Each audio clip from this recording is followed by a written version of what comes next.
So we've been getting a lot of questions from some of our subscribers asking about our in-ground worm farm.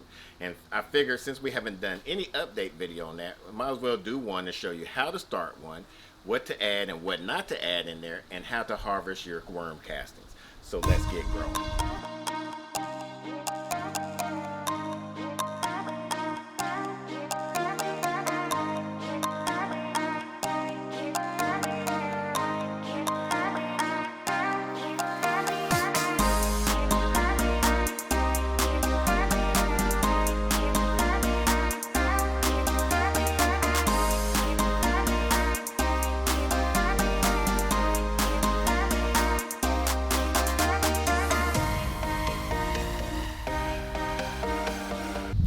What's going on YouTube Gardener? This is your boy Sydney from the Naked Gardener channel.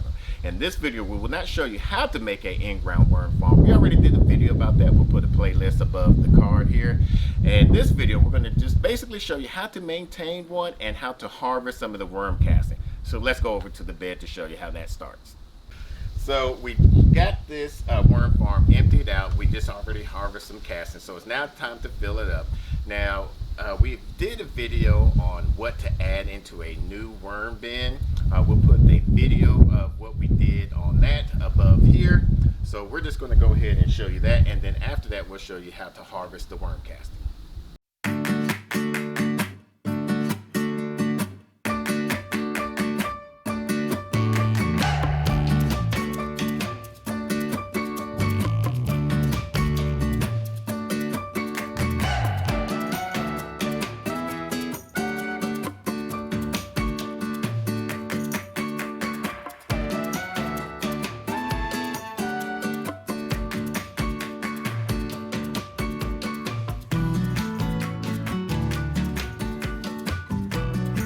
So as you can see, it's that easy. Now, if you want to add additional food in here, all you have to do is just add your food, add some grit, and add some additional bedding and weight it down, because worms like moisture, because that's how they breathe and move throughout here.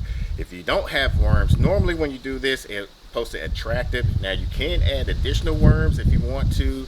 The best type of worms that you want to do is either some red wrigglers or some European night crawlers.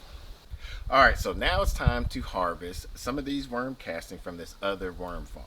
And for here, we normally want to stop feeding them anywhere for about 2 to 3 weeks, so that way when we're harvesting out of all of the castings and whatever else in here and into the bucket, we don't have to worry about getting any of the worms. So I'm going to show you how to do that. Then we're going to sift it in our wheelbarrow. And then anything that's left over, we're going to add back into here when we're adding up, refilling this bin.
Alright, so we got all the broken down material going through this sift here. Everything that's not been able to break down, we just leave it at top. Normally we would save what's in here and to add it back into the worm bin. However, if we got too much plastic in here from just shredded material from tell them, like, I did not know to to take out the envelopes that had the plastic in it. Yeah, but and I mean, it was my fault. it's a lesson learned.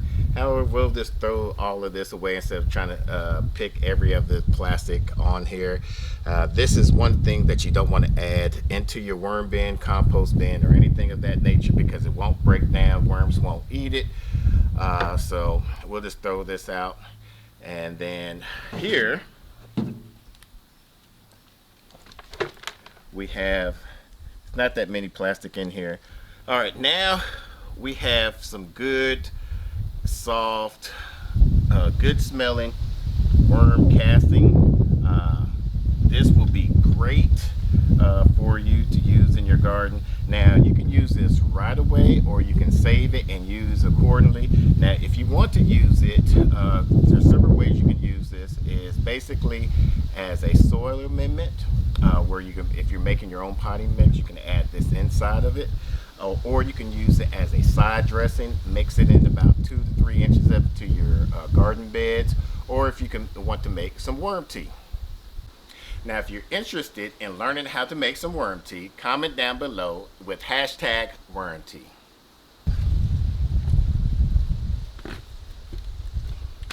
Now, if you're interested in learning more about vermicomposting, we'll put a playlist above here. Until the next video, let's grow together.